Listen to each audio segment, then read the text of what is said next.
Riigikogu liikme nimel arupärimise Vabariigi peaministrile Andrus Ansipile.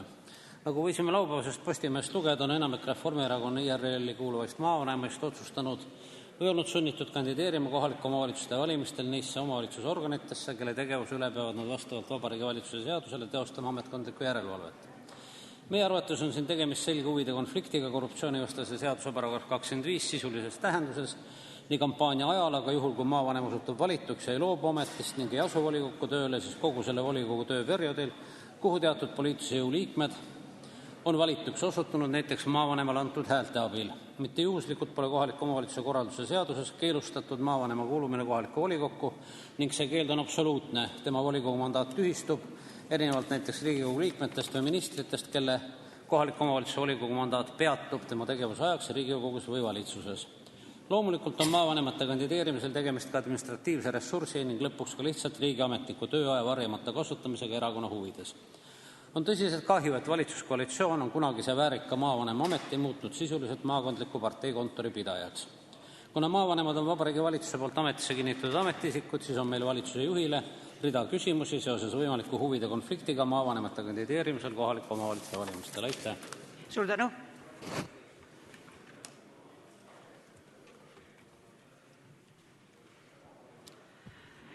Juhatuse nimel olen vastu võtnud 3 seaduseelnõud ja 1 arupärimise. Kui seaduseelnõud vastavad Riigikogu kodu- ja töökorra seadusele, otsustab juhatus selle menetlusse võtmised 3 tööpäeva jooksul ja kui arupärimine vastab antud seadusele, edastan otsekoheselt adressaadile. Head kolleegid, nüüd järgmised teated. Riigikogu juhatus võttis menetlusse järgmised eelnõud ja määras neile juhtivkomisjonid. Esiteks, Eesti Keskerakonna fraktsiooni käesoleval aastal 11. septembril algatud põhikooli- ja gümnaasiumiseaduse muutmise seaduse eelnõu, juhtivkomisjon kultuurikomisjon.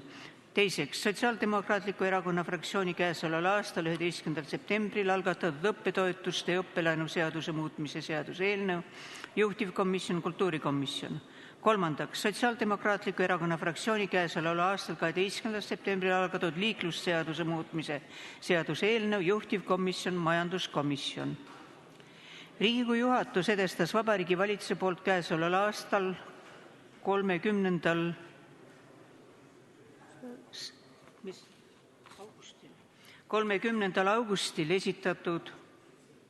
augustil esitatud järgmised eelnõud Euroopa Liidu asjade komisjonile. Esiteks, Euroopa Parlamendi ja Nõukogu määruse, millega muudetakse määrust number 1013/2006 jäätmeseadiste kohta eelnõu. Riigikogu juhatus määras Vabariigi Valitsuse seisukohtade ja määruse eelnõu kohta arvamust andma keskkonnakomisjoni. Arvamuse esitamise tähtaeg on käesoleval aastal 26. september kell 16.00. Teiseks, Euroopa Parlamendi ja Nõukogu määruse, milles käsitletakse meretranspordist pärit süsinikdioksiidi heite seiret, aruandlust ja kontrolli eelnõu ning Euroopa Komisjoni teadise, milles käsitletakse meretranspordi põhjustatud heitel lõimimist Euroopa Liidu kasvuhoonegaaside vähendamise poliitikasse eelnõu. Riigikogu juhatus määras Vabariigi Valitsuse seisukohtade ja määruse eelnõu ning teadise kohta arvamust andma keskkonnakomisjoni ja majanduskomisjoni. Arvamuse esitamise tähtaeg on käesoleval aastal 26. september kell 16.00. Kolmandaks, Euroopa Parlamendi ja Nõukogu direktiivi, millega muudetakse direktiivi 2009/71/Euratom, millega luuakse tuumaseadmete tuumaohutust käsitlev ühenduse raamistik eelnõu. Riigikogu juhatus määras Vabariigi Valitsuse seisukohtade ja direktiivi eelnõu kohta arvamust andma keskkonnakomisjoni ja majanduskomisjoni. Arvamuse esitamise tähtaeg on käesoleval aastal 26. september kell 16.00. Neljandaks, nõukogu direktiivi, millega muudetakse direktiivi 2011/16/L seoses kohustusliku automaatse teabevahetusega maksustamise valdkonnas eelnõu. Riigikogu juhatus määras Vabariigi Valitsuse seisukohtade ja direktiivi eelnõu kohta arvamust andma põhiseaduskomisjoni ja rahanduskomisjoni. Arvamuse esitamise tähtaeg on käesoleval aastal 26. september kell 16.00. Nii, ja nüüd Riigikogu liikmed moodustasid Eesti-Mongoolia parlamendirühma ja palun nüüd kohaloleku kontroll.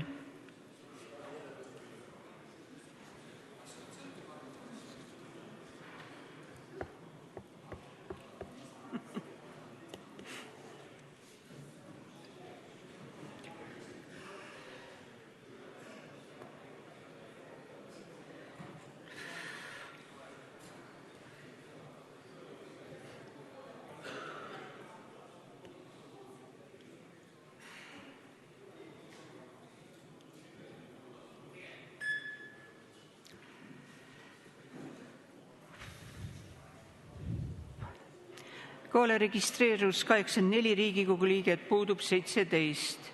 Head kolleegid, läheme nüüd selle nädala päevakorra kinnitamise juurde. Päevakord on teil laudadel. Panen hääletusele selle nädala päevakorra kinnitamise. Palun hääletada.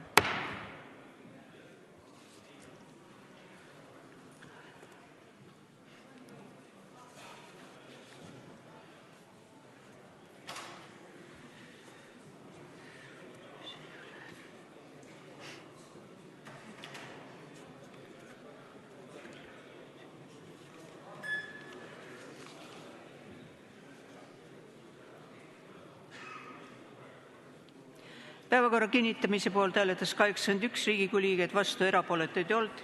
Nädala päevakord on kinnitatud. Kuna täna meil arupärimisi ei ole, siis on kohe, head kolleegid, võimalik teil ennast registreerida vabale mikrofonile peale minu haamrilööki. Mul oli haamrilöök ka, ei olnud veel. Olgu. Loodame, ma nüüd rikkusin küll seadust, aga ma luban teil esineda. Palun, kolleeg Rainer Vakra.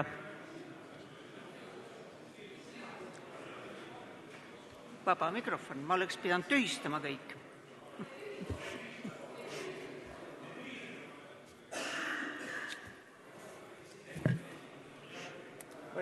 Ja. Aitäh, austatud juhataja. Head kolleegid. Kui registreerimise ärevus on saalis lõppenud, siis sooviksin juhtida tähelepanu ühele küsimusele, millega me koos kolleeg Lembit Kaljuveega oleme tegelenud terve suve. Eelmisel kolmapäeval infotunnis küsisime ka antud teema kohta aru majandus- ja kommunikatsiooniministrilt Juhan Partsilt. Ja teemaks on siis see, et Eesti Energia Iru prügielektrijaam impordib Soomest ja Suurbritanniast 10 prügi, mida on vaja jaama käimas hoidmiseks. Vabandust, kas saalis tohiks vaikust paluda? Küll, jah. Head kolleegid, ma sooviks jätkata, et kui kellelgi on midagi pakist väljaspool saali rääkida, siis võib-olla oleks võimalik seda ka teha. Aitäh! Tegelikult on probleem tõsine ja mul on ka siiralt kahju, et Juhan Parts räägib pahatihti aiast, kui meie räägime aiaaugust. Mõningad faktid, mida tuleks meenutada, on see, et selleks, et Iru prügielektrijaam käigus oleks, tuuakse Soomest ja Suurbritanniast pea 20 kuni 30 000 tonni prügis laevadega Muugale ja Maarjamaale ja aetakse see hiljem ahju.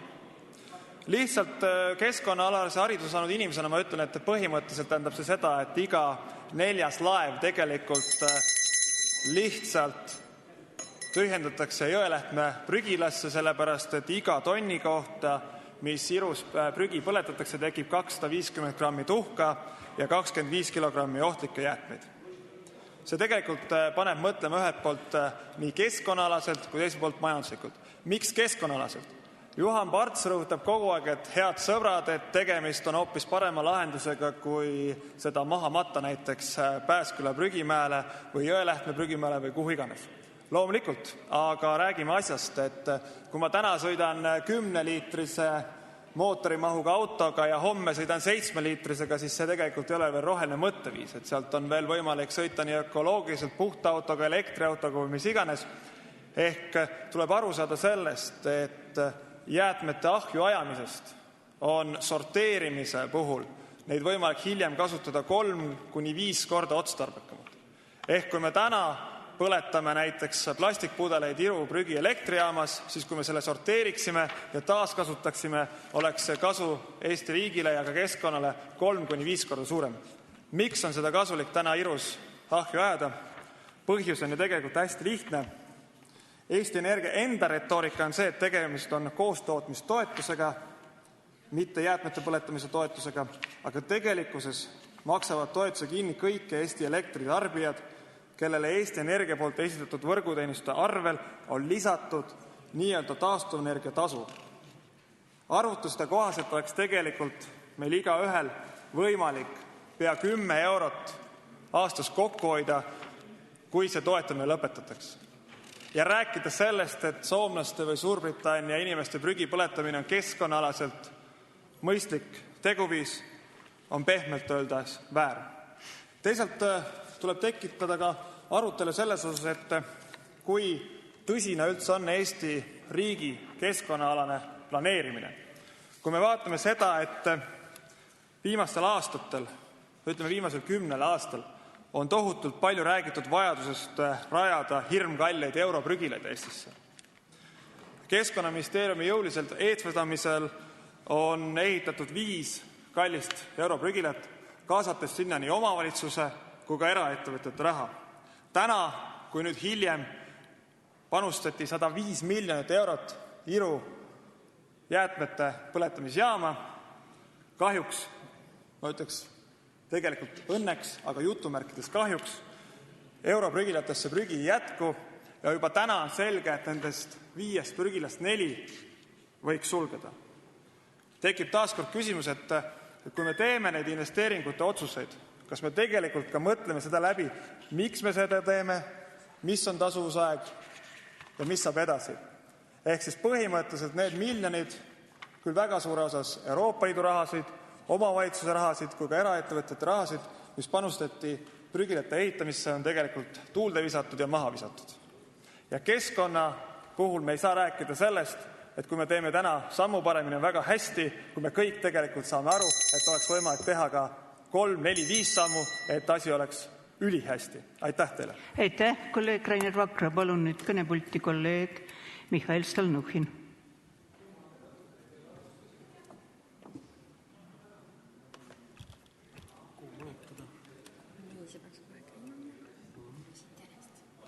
Kus ta on? Aitäh, proua juhataja, lugupeetud kolleegid. Sellel suvel sain käidud nii Kagu-Eestis, Saaremaal, Lõuna-Eestis, nähtud palju huvitavat, kasulikku ja kogu aeg küsitakse, et kuidas seal Ida-Virumaal ja konkreetselt kuidas Narvas lood on. Hakkad ühte või teist või kolmandat asja selgitama ja siis väga kiiresti selgub, et inimesed lihtsalt ei kujuta ette, mida endast kujutab Narva vanalinn, bastionid ja nii edasi. Ja nii veangi ma praegu telefonis tervet albumit, kihvt on näidata ja ma tahaks ka teile näidata, kasutades juhust, mis on selle suve jooksul Narvas muutunud. Praegu peaks teie ees olema Narva sadam. See on veel 8 aastat tagasi olnud täielikes varemetes. Praegu te näete üks europrojekt, mis on kestnud 4 aastat, on lõpujärgus. Praegu on muuseas, teatage oma sõpradele, jahiga võimalik tulla ja saada selle jahiga Narva jõest Peipsi järve Narva kaudu. Ilus projekt, sõude baas, 300 meetri ulatusel uued teed, võimalus jahte viia. Nii, kuidas siit edasi liigutada?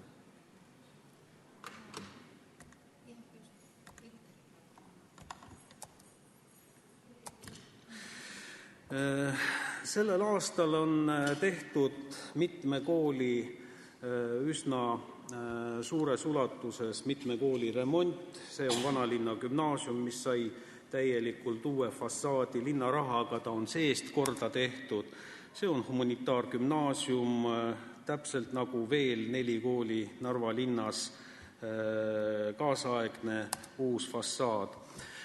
Meil on uus staadion, Kalevi staadion, siin on, nüüd ma ei tea seda terminit, küttega või soojendusega, jah, see jalgpalliväljakus juures, neid on 2 pluss 2 tenniseväljakut, kõik vastab euronormidele, siin saab nüüd igasuguseid eurovõistlusi läbi viia. Koeraplats on ka muuseas seal olemas, parkimisplats ja muud asjad. Narva lõpetas sellel aastal uue hooldekodu ehitamise, no mis ma räägin uue, vanasti mitte kunagi Narvas seda ei olnud. Nüüd me ei sõltu mingist muust omavalitsusest, meie vanurid ja invaliidid saavad teenust Narva linnas. Mitu europrojekti sai läbi viidud viimastel aastatel? No tänavu me lõpetasime, see on lasteaed Pingviin, seal on 2 rühma haigetele lastele, mida varem Narvas ei olnud, aga paralleelselt siin 2 miljoni euro eest sai tehtud ka sisemist viimistlust ja fassaade, väljakut ja nii edasi. Laste loomemaja, muuseas imestakse üle Eesti, kui ma ütlen, et meil ükski huvikool pole viimastel aastatel kinni pandud, nii nagu oli 3 spordikooli, 2 muusikakooli, kunstikool, noorte meremeeste klubi, nii ka laste loomemaja, te näete, uus fassaad, seest on ka täiesti korda tehtud, välja arvatud 3. korrusel, aga selle me lõpetame juba sellel aastal. Siin käib ja saab teenust umbes 1500 last. Meie tööstus- ja logistika alal on tekkinud 2, see pilt ei anna edasi seda suurust, tegelikku suurust, siin on umbes 40 000 ruutmeetrit, see objekt, mis siin ees paistab ja see, mis seal taga on, ja nende vahel on üks maatükk, kuhu Aquafor juba hakkas ehitama uut tehast, kuhu tuleb umbes 400 töökohta. Need on logistikakeskused ja te näete, et siin on valgustus, teed, kõik, mis vaja. Narva haigla ehitas välja uue korpuse, see, mis seal paremal on, 3 korrust, saate nende koduleheküljel vaadata ja sai tehtud väga kiiresti ja väga ilusa sisustusega. Ja nüüd ma lihtsalt näitan, kuidas tehakse korda linnas skvääre, teid. See on kaldapealne, see on üleval, see on allpool, siia tuleb kaldapealne, mis ma arvan on kõige ilusam järgmine aasta juba Eestis. Niiviisi käib see ehitamine. Bastionid sellel aastal, neid on rohkem korda tehtud kui viimase 30 aasta jooksul. Uus kirik käib ehitamine ja 73 miljoni euro eest vee- ja kanalisatsioonivõrkude renoveerimine. Nii et järgmine aasta, kui tulete Narva, mõned ei tunne seda ära. Aitäh! Suur tänu! Palun kolleeg Heimar Lenk.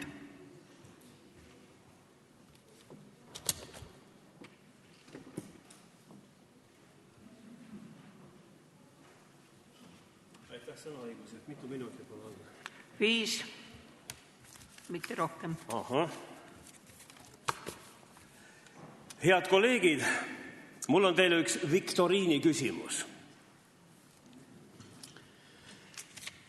Kas keegi suudab meenutada, millal ta viimati kuulis Eesti meedias positiivset uudist Tallinna või Edgar Savisaare kohta? Ma mõistan vaikimist, sest tõepoolest seda on väga raske meenutada, sest neid uudiseid lihtsalt ei ole. Meie pealinna elu ja linnapea kohta häid uudiseid meedias naljalt ei kuule. Kuigi Tallinnas on palju ja hästi tehtud asju.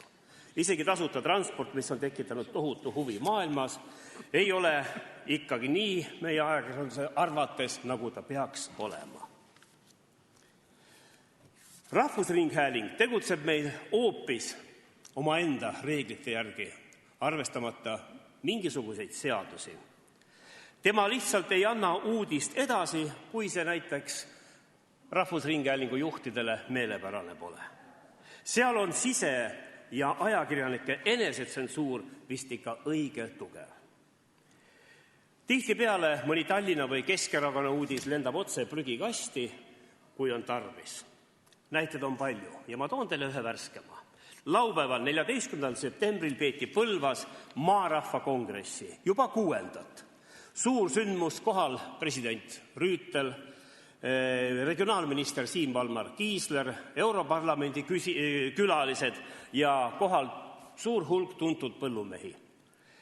Vikerraadio, meie avalik õiguslik, hommikul ürituse kohta mitte ühte uudist ette ei lugenud, kuulasin oma silmaga kuni hommiku kella 10 välja, ei sõnagi. Oleks olnud siis niimoodi, et ei mahu saatesse uudiseid. Vastupidi, seal polnudki uudiseid. Ja oleks see siis juhuslik, mida ma räägin, olen ise palju aastaid töötanud ajakirjanduses, tunnen seda süsteemi läbi ja läbi, olen ise samades stuudiotes esinenud ja seepärast oskan ka järeldusi teha. Kõik otsustatakse toimetada tahte järgi, kas see uudis peab minema eetrisse või mitte. Kui nüüd vaadata kohalike valimiste kajastamist meedias, siis ole mees ja hoia naeru kinni.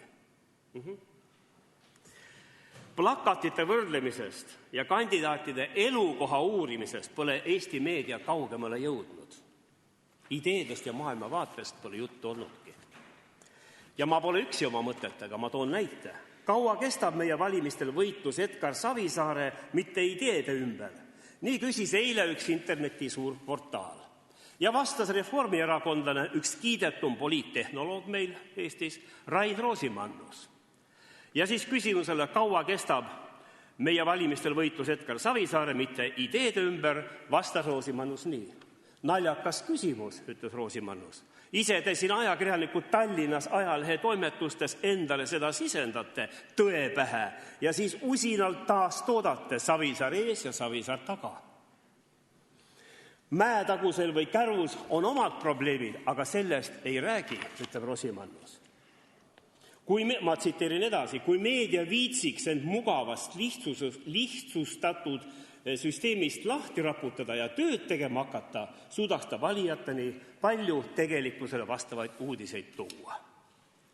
Kahjuks on meie meedia, ütleb Rosimannus, läinud kergema vastupanu teed ja nokerdanud seni peamiselt vaid plakatite ja telereklaamide esteetika kallal. Seda, et keegi ajakirjanikest ka erakondade platvorme loeb, selle peale ei tule vist keegi, ütleb minu poolt tsiteeritud mees. Ja selle peale ütlen mina, head kolleegid, küll on tore, et on olemas Tallinna Televisioon. Sealt kuuled vähemalt arvamust, mis ei kiida takka peavoolu meedia udutamisele. Ma vaatan Tallinna Televisiooni, nagu omal ajal kuulasin Ameerika häält, et tõde teada saada, kirjutas mulle üks valija. Peavoolu meedia juhib meil riiki, võin ma väita. Ja head kolleegid, ma tahaksin teha ühe avalduse. Mul tundub, et siin saalis me peaksime hakkama arutama Eesti ajakirjanduse vabaduse seaduse üle. Mitte ajakirjandusseadust ei ole vaja, vaid ajakirjanduse vabaduse seadus, nagu on see Soomes ja paljudes riikides, mis kindlustaks teise poole samavõrdse arvamuse avaldamise, kui teda rünnati näiteks mõnes kuulsas portaalis, aga meie inimesed ei saa kunagi sellele vastata. Võib-olla ainult väikese kommentaariga. Mulle tundub, et on aeg küps ajakirjanduse seaduse üle mõtlemiseks ja see vastu võtta. Aitäh! Suur tänu! Palun kolleeg Viktor Vassiljev.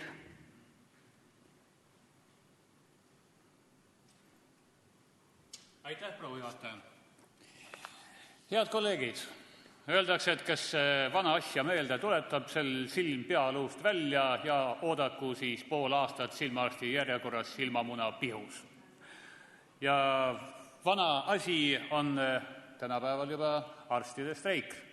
1,5 aastat pidasid arstid läbirääkimisi, üritades saada läbirääkimiste laua taha ministrit, aga kord lükati neile ette Haigekassa, kord Terviseamet, lõpuks Haiglate Liit ja läbirääkimiste tulemusel saavutati lõpuks kokkulepe, et reguleeritakse ära arstide tööaeg. Ajakirjandus andis muidugi sõnumi, et arstid streigivad palga pärast, et need inimesed tahavad palka juurde saada. Tegelikult oli asi tunduvalt keerulisem. Nimelt, kuna Haigekassal ei jätku vahendeid osta raviteenuseid nii palju, kui elanikud vajavad, siis kõik meedikud on kogu aeg teinud ületunde ilma sellest tasu saamata. Ja sellepärast arstide liit, õdede liit, tervishoiutöötajate kutseliit ja veel mitu meedikute organisatsiooni kirjutasidki alla kokkuleppele, kus reguleeritakse ära nende tööaeg. Tähendab, tervishoiuteenuse sisse lisatakse rohkem vastuvõtuminuteid, 4 minutit arstile 17 minutit õele ning vastavalt tõstetakse tervishoiuteenuse hinda, kuna meediku tööaeg teenuse sees tõuseb. Sellisele lepingule kirjutati alla ja nüüd käib selle lepingu täitmise üle kemplemine. Kord väidab sotsiaalminister, et jutt ei käinud mitte kõigist teenustest, vaid ainult osateenustest, ainult eriarstiabist, kuigi lepingus oli kirjas lihtsalt vastuvõtud ja voodipäevad, tähendab, oli mõeldud kõiki teenuseid. Kord väidab minister, et oli jutt minutitest, aga ei olnud juttu rahast, kuigi kollektiivlepingus oli kindlalt kirjas, et mitte ainult suurendatakse tööaega, vaid ka leitakse sellele rahaline kate. Nüüd on juunikuus toimunud mitmeid läbirääkimisi, mille tulemusena minister Taavi Rõivas juunikuus tunnistas, et kollektiivlepingu tingimused ei ole täielikult täidetud ja võttis endale kohustuse täita. Nüüd juulikuust saadik on ringlenud ministri määruse eelnõu, kus siis kord on vastav komponent, kord ei ole, kord on kõigil teenustel, kord osal teenustel ja ongi asi seal paigas, et kollektiivleping on siiamaani täitmata. Ja sellega on sotsiaalminister loonud olukorra, kus täitmata kollektiivlepingu põhjendusel võivad arstid ju alustada uuesti streiki, sest miks nad peavad leppima sellega, et nendega sõlmitud kollektiivtöölepingut räigelt rikutakse iga päev, päevast päeva, mis tähendab seda, et kui teenuse hinnas, mis maksab näiteks 100 rahaühikut, oli siiamaani 30 rahaühikut personaliteenust, kui nüüd suurendati teenust 35 palgaühikule, siis peaks 5 ühiku võrra suurenema teenuse hind. Kui see ei suurenenud järelikult, siis vähendati midagi muud, mis on selle teenuse sees. Kas on need niidid, on need nõelad, on see narkoos või on see tablett, aga millegi võrra on teenuse maht vähenenud, kui teenuse enda sees palka või tööaja komponenti tõsteti, aga muud komponendid jäid samale tasemele. Mis tähendab seda, et ministri mahitusel me kõik, kes me pöördume tervishoiuteenuse saamiseks, saame mingi protsendikese võrra vähem teenust või saame nigelama kvaliteediga teenust. Ja see asi kestab, millega see lõpeb, ei ole teada, arstide liit võitleb, minister punnib vastu ja see punnseis kestab. Kuivõrd suudab arstide liit oma huvides seista, sõltub patsientidest, sest nemad peaksid ka toetama, et me kõik peaksime meedikuid toetama ja kui keegi ütleb, et mis ma sellest vanast asjast räägin, siis ma ütlen niimoodi, et kes lähiminevikku ei mäleta, Alzheimer olgu selle nimi. Aitäh! Suur tänu, palun kolleeg Kalev Kallo.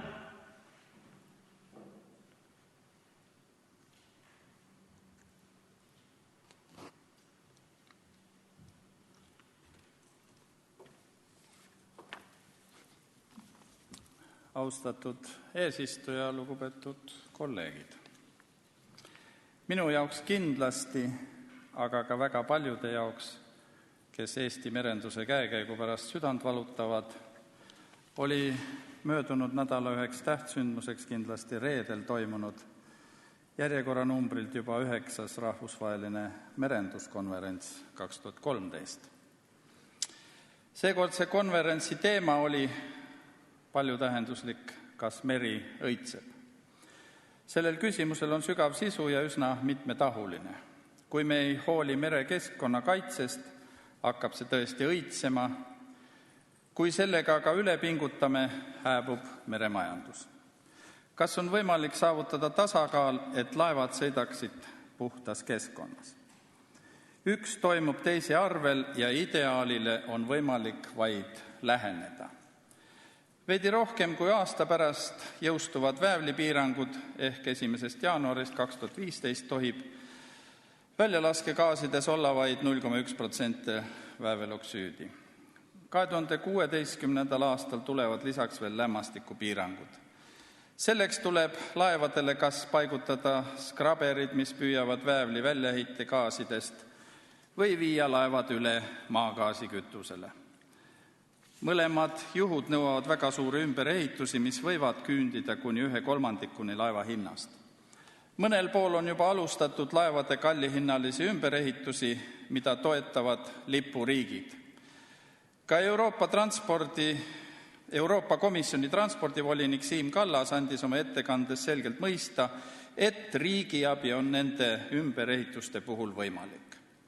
Kas Eesti riik toetaks oma reedereid sellel kallihinnalisel laevade ümberehitamisel? Kõhklemata võib väita, et kindlasti mitte, sest ta pole soovinud ega soovi merendust toetada ka palju tagasihoidlikumate tegevuste korral.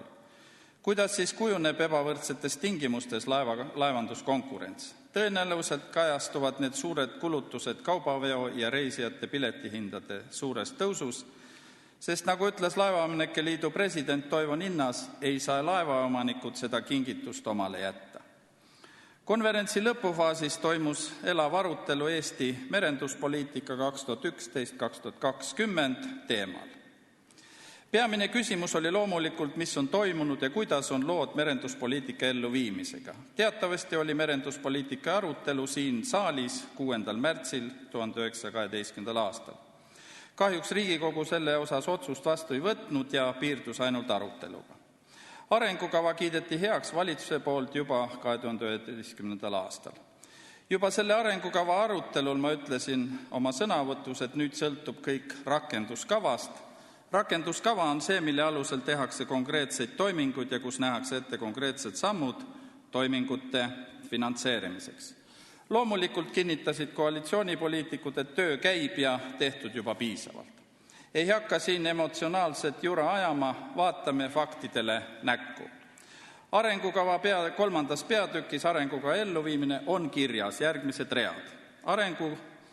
Arengukava koostatakse vähemalt 4 aasta arengukava alusel koostatakse vähemalt 4 aasta pikkused rakendusplaanid, milles kirjeldatakse detailsemalt elluviidavaid tegevusi, vastutajad ja ressursivajadust. Esimene rakendusplaan aastateks 2012-2014 esitab Majandus- ja Kommunikatsiooniministeerium Vabariigi Valitsusele 3 kuu jooksul pärast arengukava kinnitamist Vabariigi Valitsuse poolt. Vahemärkusena olgu öeldud, et 3 kuud arengukava kinnitamisest Vabariigi Valitsusest oli ammu möödas juba siis, kui toimus arengukava arutelu siin saalis 6. märtsil möödunud aastal.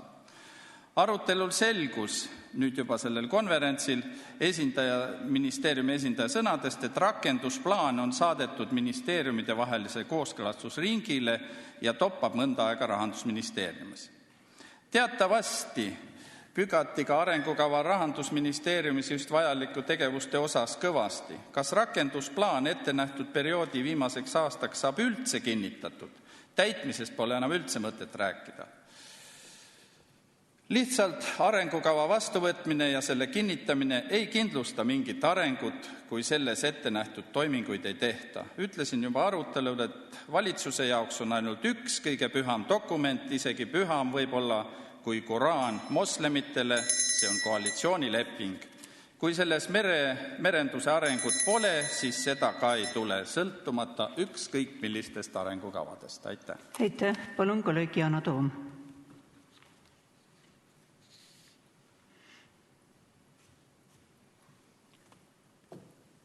Ma tänan, proua eesistuja. Head kolleegid, ma olen endine ajakirjanik. Ja seetõttu, kui ma neljapäeval lugesin Eesti Päevalehes õudset artiklit sellest, kuidas Tallinnas Paljassaare garaažides elab 20 inimest väikse lastega, kes joovad merevett, kes ei käi koolis, kellel pole tualetti pesemisvõimalusi, kes söövad mingisugust prügilast, siis reede hommikul ma tormasin kohale koos Põhja-Tallinna linnaosavanema Karin Tammemäega ja minu hea kolleegiga Sergei Nikonoviga, kes on varem olnud Tallinna linnavolikogu liige. Ma loodan, et saab seda olema ka tulevikus.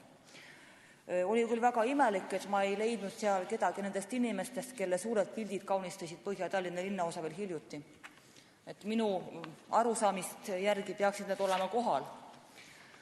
Aga huvitavam oli hoopis see, et garaažiühistu, millest käib jutt, kus asub 1300 garaaži, ja piltidel, me kõik nägime neid pilte, ainult laisk meediaväljaanne pole seda artiklit tsiteerinud, seda oli Delfis, Eesti Delfis, Vene Delfis, Postimehes, eestikeelses, venekeelses, oli Päevalehes, oli ka mujal. Piltidel oli näha laste mänguasju, ühesõnaga masendav. Mis selgus? Ühes garaažis elab proua nimega Larissa, kes elab seal 8 kuud, vanem elas ta vanas katlamajas, mis on praegu lammutatud. See garaaž kuulub tema tuttavale, kes lubas tal seal elada. Rohkem ühtegi inimest seal kohal ei ole.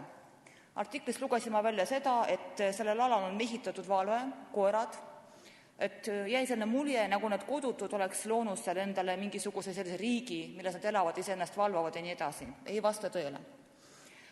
Veetsime seal 3,5 tundi. Ühtegi inimest seal ei ela, selgus, et pildid, mis olid Eesti Päevalehes ja ka muudes väljaannetes, on tehtud kõrval asuvas prügilas.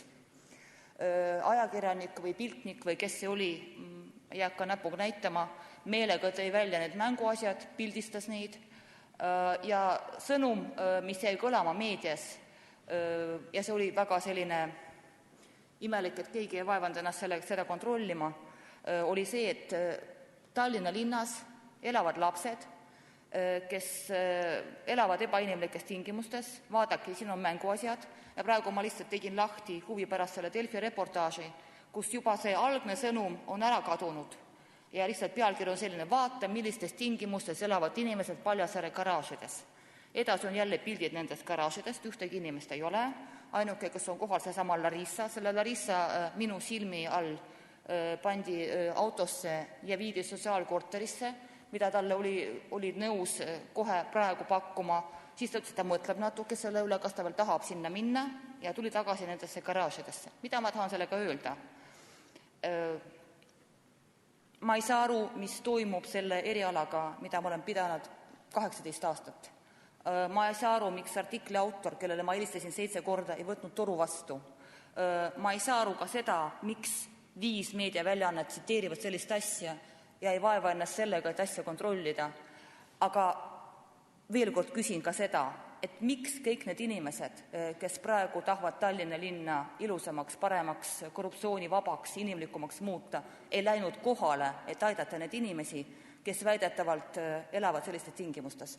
Ma saan aru, et mul ei ole nagu kellegile siin seda küsimust esitada, aga ma loodan, et hiljem head kolleegid loevad seda stenogrammi ja ikka ma tahaks vastust saada. Kas te siis teadsite, et see on vale või teil on ükskõik? Aitäh. Aitäh. Palun, kolleeg Ester Luikso.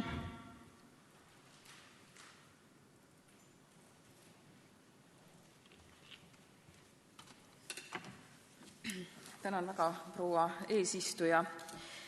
Head kolleegid, kes te olete saali jäänud, et kuulan siin linnaelu probleeme, aga ometi tahtsin väga teile maaelust rääkida, sellepärast, et laupäeval toimus Maarahva 6. kongress Põlva kultuuri- ja huvikeskuses ja tegelikult kongress ise oli hästi sisutihe ja ma tahangi siiralt tänada kõiki, kes seal kohal olid.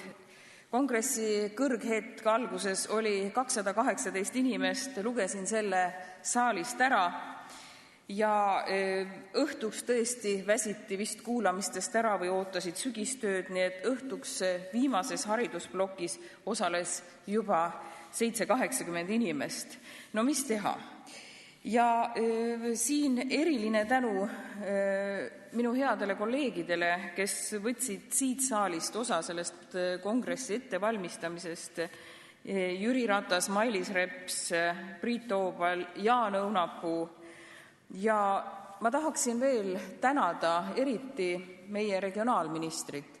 Kui selle valitsuse ministritele on reeglina omane niisugune ülbus, ignoreerimine ja tavaliselt ka läbi lillede halvasti ütlemine, kui nendelt midagi küsida või ettepanekuid teha või paluda, siis ma ütleksin, et regionaalminister algusest peale, kui me kutsusime teda kongressile esinema, käitus meiega äärmiselt viisakalt, sõnapidavalt, nii et koostöö oli suurepärane, nii et ma väga tänan teda, et ta tuli laupäeval ka oma pereajast Põlvasse ja esines meile, ei halvustanud saali, nagu ikkagi on tema kolleegidel olnud kombeks. Nii et igal juhul suur tänu talle selle eest meie poolt. Ja loomulikult kõik need väliskülalised regioonide komiteest ja ka loomulikult Euroopa Komisjoni põllumajanduse ja maaelu arengu peadirektoraadist ja need ettekanded saavad olema tõlgitud kujul kõik ka Maarahva Kongressi kodulehel, kellel on huvi.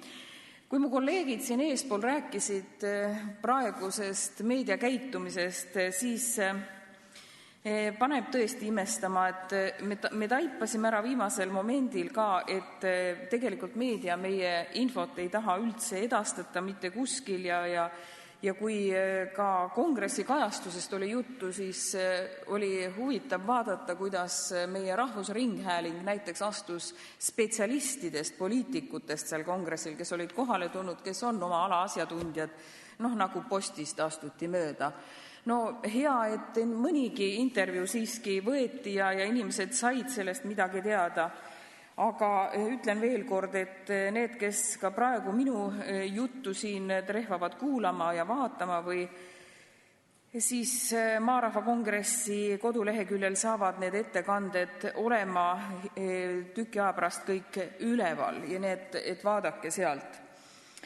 Aga 3 teemaplokki, mis oli kongressil, oli siis haldusreform, maaelu arengukava, mis puudutab meie maaelu ja põllumajandust lähematel aastatel 2014–2020, toovad välja päris palju kitsaskohti. Kahjuks ajaliselt ma ei jõua neid siin tutvustada, aga ühte ma ütleksin küll, et üks tähtsamaid asju oli ka seal otsuses või on hindadega võitlemine, ehk meie valitsusel on võimalusi, kuidas neid hindu leevendada meie inimeste jaoks, ka maaostuhinda just põllumajandustootjale ja siin on ka tegemist teatud mõttes jällegi praeguse valitsuse silmakirjalikkusega, kui valitsus kiitis heaks selle, et maa ostu soodustada läbi MAK-i, siis Euroopa Liidu asjade komisjoni koalitsiooni pool loomulikult hääletas selle maha. Opositsioon jäi eriarvamusele, Keskerakond ja sotsiaaldemokraadid.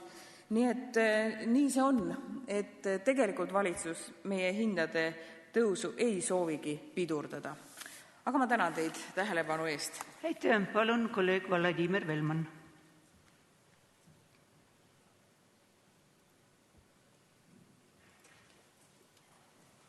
Suur tänu, lugupeetud proua juhataja, head kuulajad. Eelmisel kevadel ma võtsin paar korda sõna ja esitasin ka arupärimise majandus- ja kommunikatsiooniministrile Juhan Partsile, mis oli seotud Eesti Raudteega ja uute rongidega, mis on meile siia saabunud ja veel on saabumas. Need on nimetatud kiirrongid, Stadleri kiirrongid. Mis siis juhtus vahepeal sel suvel? Sel suvel nende rongidega oli juba 3, ütleme nii, väikest pahandust. Esiteks, ükskord rong jäi seisma kuskil vahepeatuses ja uksed jäid kinni ja inimesed mitukümmend minutit olid selles rongis sees ja nad ei osanud sealt välja tulla, ei osanud midagi ette võtta ja viga oli väga lihtne. Inimene, kes võitis konkursi ja sai vedurijuhiks, ei osanud lihtsalt teha põhilist vajutada üle nupule selleks, et inimesed saaks sellest vagunist lihtsalt välja. Teine juhtum oli, kui visati kuskil ülekäigu silla pealt, visati kivi ja visati rongi esiklaas puruks. Ja 3. juhtum oli, kui rongil katusel, kus on paigaldatud akumulaatorid, lekkis tuli. See kõik näitab seda, millest ma olen rääkinud ka mõned kuud tagasi, et Eesti Raudtee ei ole üldse valmis selleks, et neid uusi rongi ekspluateerida. Me käitume nagu päris maalased, kellele kingiti klaasist kaela ehted ja kes on väga õnnelikud, need ehted on nüüd nendel kaelas, aga mis nendega edasi teha, selle eest nad on ükskõik mis ära anda. Tõesti, kui osteti neid ronge, siis ei ostetud sinna, ütleme, juurde tarkvara selles mõttes, et ei ostetud spetsiaalseid kraanasi, mis aitavad õnnetuse juhul, andku jumal, et need ei juhtuks, tõsta neid ronge üles rööpastele tagasi. See tähendab, et ei ole ostetud spetsiaalseid depoosi, kus võib muu hulgas ka tühjendada WC-si. Räägitakse, et praegu paljudes rongides vagunites WC-d on lihtsalt kinni. See tähendab seda, et ei ole tehtud väga palju selleks, et see infrastruktuur meil Eesti raudteel oleks nii turvaline, et need rongid võiks liikuda selliste kiirustega, mis on ette nähtud. Aga kiirused nendel rongidel on päris suured, kui antakse lihtsalt võimalus nii kiiresti sõita. Tavaliselt ei ole Euroopa riikides võimalik kuskil silla pealt visata mingi kivi nii, et ta kukuks kohe rongi esiklaasi peale, sest need juba ette arvestatud, need sillad on ehitatud niimoodi, et sealt ülevalt midagi otse rongi peale visata ei saa. See näitab ka seda, et ka selles valdkonnas meil kodutöö on tegemata. Kõige olulisem selle asja juures on see, et meie raudteel praegu on väga suur probleem kõrgharitud raudteelaste eliidiga. Omal ajal meil oli päris hea kutsekool siinsamas lähedal, mis kandis endise kunagi Müürisepa nime, oli päris hea kool, aga see valmistas keskastme spetsialiste. Kõrgastme spetsialiste raudtee jaoks meil ei valmistata ette.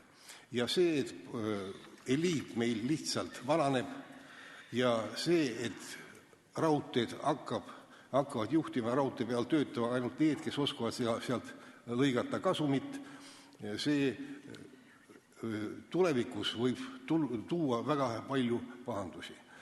Ja mina tahaks loota, et midagi hirmsasti ei juhtu, ma tahaks loota, et 38 Stadleri rongi, mis tulevad meie raudteele, et nemad sõidavad kiiresti, sõidavad ohutult ja inimestel on turvaline nendega sõita, aga senini, kui seda midagi selleks tehtud ei ole, senini ma hakkan siit pultist iga kuu sellel teemal rääkima.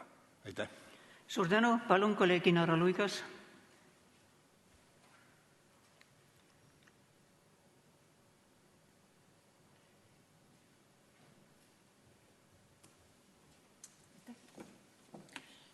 Austatud Riigikogu istungi juhataja, lugupeetud kolleegid, ma tahaksin rääkida natukene sellest asjast, mis juhtus eelmisel kolmapäeval siin saalis.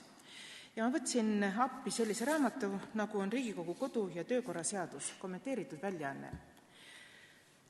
Kui me võtame selle raamatu lahti, siis ma loen teile eessõna. Parlamentaarne riigikord, mille ülesanne on tagada demokraatia püsimine, väljendub eelkõige vabas ja läbimõeldud debatis. Parlament töötab kindlate menetlusreeglite järgi, alati kõiki aspekte kaaludes ja parimal viisil otsuseid tehes. Riigikogu töö alus on põhiseadus, kodu- ja töökorra seadus ning Riigikogu liikme staatuse seadus. Käesolev väljaanne keskendub kodu- ja töökorra seadusele. Ma usun, et väga paljud on seda raamatut lugenud, ka mina olen raamatut lugenud, kuigi mitte otsast lõpuni. Aga väga tihti oma töös võtan jälle selle raamatu kätte ja loen neid lehekülgi, mis mind otseselt puudutavad. Sellest raamatust võib lugeda seda, et juhtivkomisjoni esindaja esitab ühe seaduseelnõu menetlusel kuni 20-minutise ettekande. Ja selle ettekande eesmärk on tutvustada Riigikogu liikmetele juhtivkomisjonis tehtud tööd, sealhulgas ülevaade komisjonis toimunust, komisjonis arutatud küsimustest ja tõusetunud probleemidest. Nüüd, mis siis juhtus eelmisel kolmapäeval? Mina kui ühe seaduseelnõu juhtivmenetleja ja seadus on see seadus, mis kannab lühikest nime ATKEAS, see on alkoholi, tubaka, kütuse ja energiaaktsiisi seadus, tegin siin juhtivkomisjoni poolt ettekande ja rääkisin sellest, millest arutati komisjonis. Ma püüdsin seda teha kõige parimal viisil. Komisjon kestis 1 tund ja 40 minutit. Minu ettekanne siin saalis oli vaid napilt alla 20 minuti. Kui seaduseelnõu valmistab ette valitsus, siis on täiesti loomulik ja loogiline, et küsimusi esitavad opositsioonipoliitikud. Ja nii oli ka seekord komisjonis, kus paljud opositsioonisaadikud küsisid Rahandusministeeriumi esindajatelt, kuid kuna seaduseelnõu oli kehvasti ette valmistatud, siis Rahandusministeeriumi esindajad jäid tihtipeale hätta vastuste otsimisega. Peale seda, kui ma olin teinud siin ettekande, tuli siiasamasse kõnetooli rahandusminister Jürgen Ligi ja tegi mulle, parlamendisaadikule, etteheiteid, et mina kajastasin komisjonis tehtud valesti. Ma pean sellist olukorda täiesti lubamatuks ja ühel ministril, ka rahandusminister Jürgen Ligil, ei ole õigust sekkuda parlamentaarsesse töösse. Meil on võimude lahusus. Jürgen Ligi peaks tegema seda tööd, mida tema rahandusministrina peab tegema, aga ta ei tohi sekkuda parlamendi töösse. Ta ei tohi ette heita nendele parlamendi liikmetele, kes esinevad komisjoni nimel. Ja ta kritiseeris väga teravalt, et minu faktid on valelikud, kuigi ma pean siinkohal ära parandama selle, et väga paljud faktid on tõesed, isegi kui neid on valus kuulata, tuleb neid kuulata. Ja ma tuginen väga paljudele faktidele, sest ma olen aasta aega selle teemaga tegelenud. Kui Jürgen Ligi ütleb, et need on valed faktid, siis ta ütleb samas ka seda, et ka õiguskantsler on meil valelik. Õiguskantsler on teinud väga sisuka analüüsi selle kohta ja esitanud oma seisukohti ka siin Riigikogus. Ma pean sellest sekkumist väga kahetsusväärseks. Ma ei usugi, et Jürgen Ligi tuleb kunagi siia kõnetooli ja palub kellegi käest andeks, aga ma usun, et Jürgen Ligi teeb sellest ka mõningad järeldused ja on õppimisvõimeline. Aitäh! Palun, kolleeg Tarmo Tamm.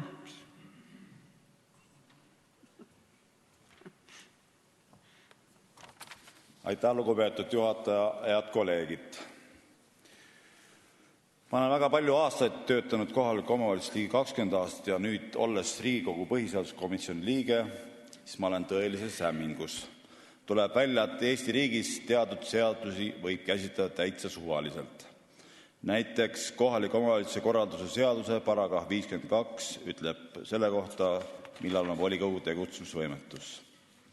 Volikogu on tegutsemisvõimetus siis, kui pole 2 kuu jooksul vallavanemale, linnapeale või valitsusele umbusaldusavalduse päevast arvates valinud uut vallavanemat või linnapead ja pole 4 kuu jooksul umbusaldusavalduse päevast arvates kinnitanud valitsuse liikmeid. Tuleb välja, et see punkt on puht formaalne. On olemas üks volikogu, kes seda ei täitnud ja peale seda, kui Riigikohus tunnistas selle volikogu tegutsemisvõimetuks, läks see volikogu alles laiali. Ja mis siis juhtus? Ei juhtunud midagi, tuleb välja, et sellesama tegutsemisvõimetu volikogu poolt vastu võetud õigusaktid omavad tänasel päeval kõik õiguslikku kaalu. Need volikogu, kellel pole volitusi, võib sisuliselt vastu võtta õigusakte ja nad kehtivad. Minu arvates see volikogu, mis on tegutsemisvõimetu, on sisuliselt üks külarahva koosolek, sest tal mandaati ei ole.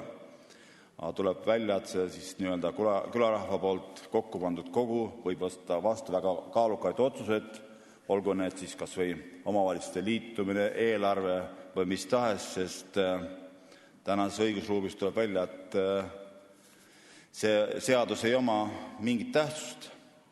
Ja nüüd ongi minul küsimus, et kui see õiguskantsler arvates see seadus ei oma mingit tähtsust, et miks ta siis seaduses on selline punkt ja tähtajad selle sisse kirjutatud, et siis tuleb see seadus need välja võtta, need terminid 2 kuud ja 4 kuud, sest need ei oma mitte mingisugust tähtsust, sest ma küsin, et kaua see volikogu siis tegutsusvõimetu võib olla.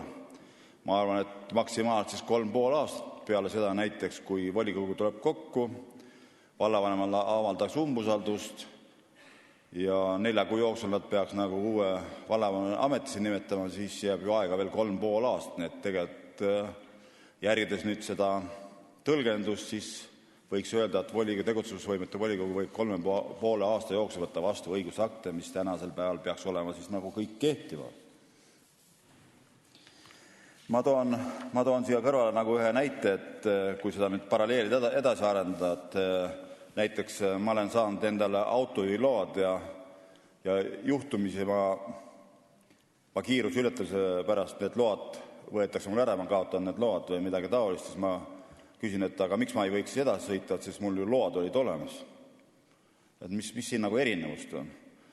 Et kui selliselt hakatakse seaduseid tõlgendama ja seadusel ei ole nagu mingit selgest kaalu ja tähtsust, siis ma küsin, et kuidas inimene, riigi kodanik peaks neid seadusi mõistma ja nendest aru saama.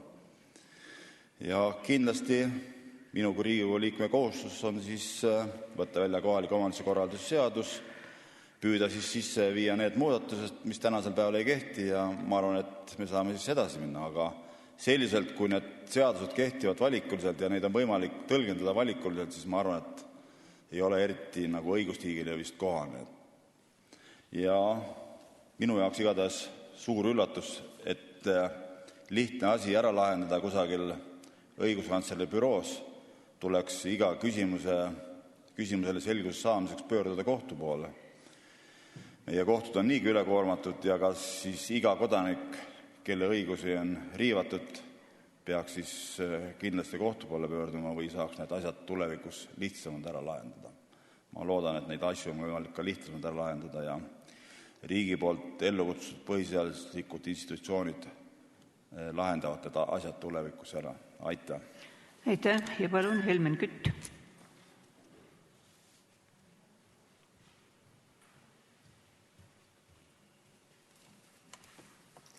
Austatud koosoleku juhataja, lugupeetud kolleegid. Eelmisel kolmapäeval infotunnis esitasin sotsiaalminister Taavi Rõivasele küsimuse seoses pensionite plaanitava tõusuga 5,8% 2014. aastal. Õigemini tundsin huvi, kui kaugel on plaan tulumaksuvaba miinimumi tõstmisest. On selle vajaduse välja öelnud nii rahandusminister, samuti kohe kui ametisse astus sotsiaalminister, siis ka tema. Kuid kuidagi vaikseks on jäänud see jutt nüüd 2014. aasta riigieelarve koostamisel. Sotsiaaldemokraadid on menetlusse andnud eelnõu, mille kohaselt iga aasta tõuseks samm-sammult tulumaksuvaba miinimum. Oma vastuses infotunnis sotsiaalminister tõdes, et Eesti keskmine pension on 334 eurot. Täna on pensionite tulumaksuvaba miinimumi alammäär 336 eurot. Kui seda alammäära ei tõsteta, siis on paljud pensionärid olukorras, kus pension ei tõuse mitte 5,8%, vaid tunduvalt vähem. Pensionäride ühenduste liit on läbi viinud juba aastast 2008 kuni tänaseni oma liikmete eakate inimeste hulgas uuringu ja ka numbriliselt tõestanud, et reaalpension on tegelikult vähenenud. Elukallidus ja hinnatõus on kiiremini eest ära läinud kui pensionite tõus. See on lihtsalt elukallidusele jalgu jäänud. Eaka sissetulekust suurem osa lähebki toidule ja eluasemele ning ravimitele, aga nende hinnatõus on olnudki just kõige suurem. Seega, kui keskmine hinnatõus on olnud perioodil 2008 kuni käesolev aeg üle 90 euro, siis keskmine pension on tõusnud vaid veidi üle 40 euro. Meie eakad, aga ka madala palgaga lapsi kasvatavad pered saaksid kindlasti suurt abi, kui tulumaksuvaba miinimumi alammäära tõsta. Miks on nii, et head mõtted ja laused, mida välja öeldakse ja eelnõud, mida vastu võetakse, tegelikult ainult pooleldi abistavad?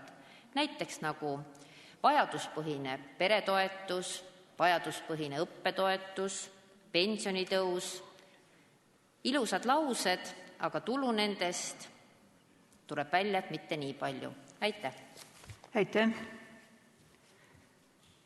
Rohkem kõnesoove ei ole. Suur tänu teile, kolleegid. Istung on lõppenud.